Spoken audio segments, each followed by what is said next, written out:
Hi, I'm Bill Leppard with the Gateway Chapter of the Oregon California Trails Association.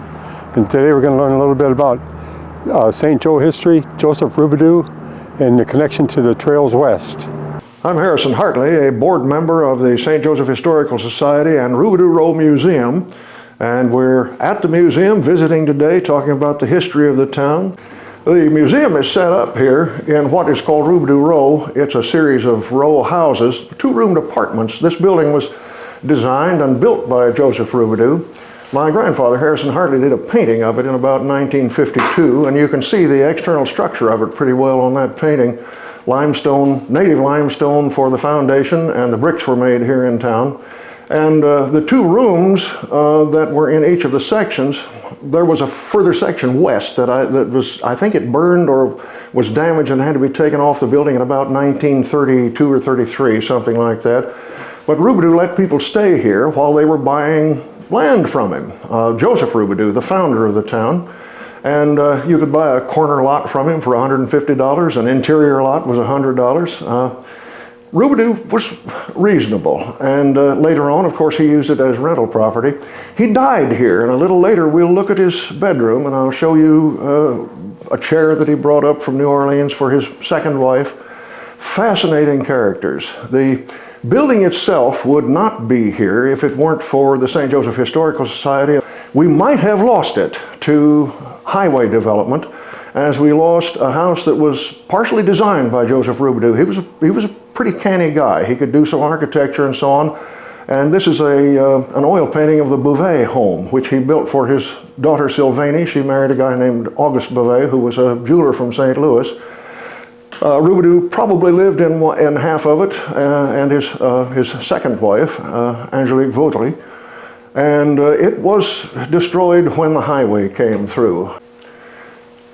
So the Iowa, the Sac, and the Fox, and the Fox actually would be the Meskwaki, that's their name for themselves, and they occupy the northwest corner of Missouri. And when Missouri became a state in 1821, deals began to be made with those tribes to make their territory available for settlement. And in 1836, you have undoubtedly heard about the Platte Purchase. The original shape of the state was more square. We just had an angular northwest corner. Well, the obvious boundary for the state really is the Missouri River. So for something just over $7,000, $7,100 or $7,500 or something like that, arrangements were made to buy that land from the Iowa, the Sac, and the Fox. And the signatories of the Platte Purchase were, one of them, William Clark of the Lewis and Clark expedition. One of them was Chief Mahaska, and Mahaska means white cloud in Iowa language. And the other one was Joseph Eugene Robidoux, the son of the founder of St. Joseph, Joseph Robidoux, and he signed in place of his father. So the Robidouxs really helped establish northwest Missouri per se. And Robidoux settled here. He was born he's looking over my shoulder right now. That's Joe behind me there, making sure I get it all right. But Robidoux came here first as a young fellow. Very interesting man. When he was just 16, his father sent him to Fort Dearborn, which is really now South Chicago, to run a trading post, and he was so good at it that the other traders up there formed a cabal against him, undercut his prices, and hired a bunch of first Americans to throw rocks through his windows and whatnot. He came back to St. Louis and then was hired by the American Fur Company to come west and do trading. And he worked for several years at Caban's trading post up around just north of Omaha, Nebraska.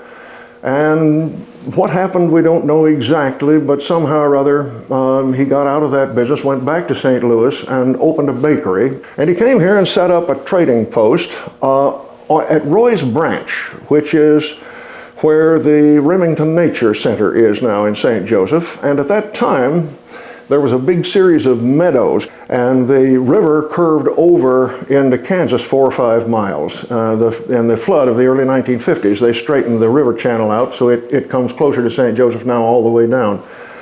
But Robidoux was there for about a year, was at a place where the Black Snake Creek flows into the Missouri River, about a mile south of that. So he moved his trading post down there and had the town platted and owned a considerable amount of land himself, And Simeon Kemper and Frederick Smith helped him plan out the town. They named it after his patron saint, St. Joseph. Wanted to name it Robidoux, but he wouldn't hear any of it. John James Audubon came through here about that time, and he said, this is going to be a really good town in a few years.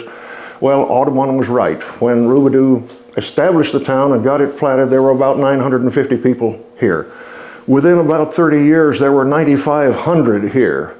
And of course, that began the period of the big wagon rushes west and the connection with the California-Oregon Trail. And here's a huge input. The wagons coming through in 1848, the time of the gold rush. There are reports of the wagons at the foot of Francis Street Depot. And here's Francis Street Depot, and here about half block away is Robidoux's trading post. There are reports of the wagons being 5 abreast and stretching back to the present-day town of Cameron, which is 30 miles. Even if that's a little exaggerated, it gives you an idea of the massive numbers of people who were involved in that migration and the opening of the trail. Their influence on the town was and is very important. We think of St. Joseph historically. The Pony Express comes to mind. Well, that's short-lived. And this is what killed the Pony Express. The telegraph key, of course, this is one from Nebraska. And that put an end to the Pony Express. But the Pony Express symbolizes the centrality of St. Joseph to the westward movement. We had steamboats.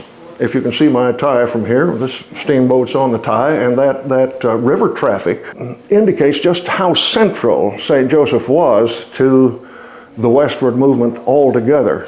And one of the driving forces was this fellow behind me, Monsignor Robidoux, Joseph. And would you like to see where he lived and died? He spent his old age in this house, and we can peek through the museum and look at what we have of his bedroom. And I'll show you a chair that he had shipped up for his second wife from New Orleans, and tell you how he died. Kind of an interesting but tragic story. But so, shall we head to Robidoux's bedroom?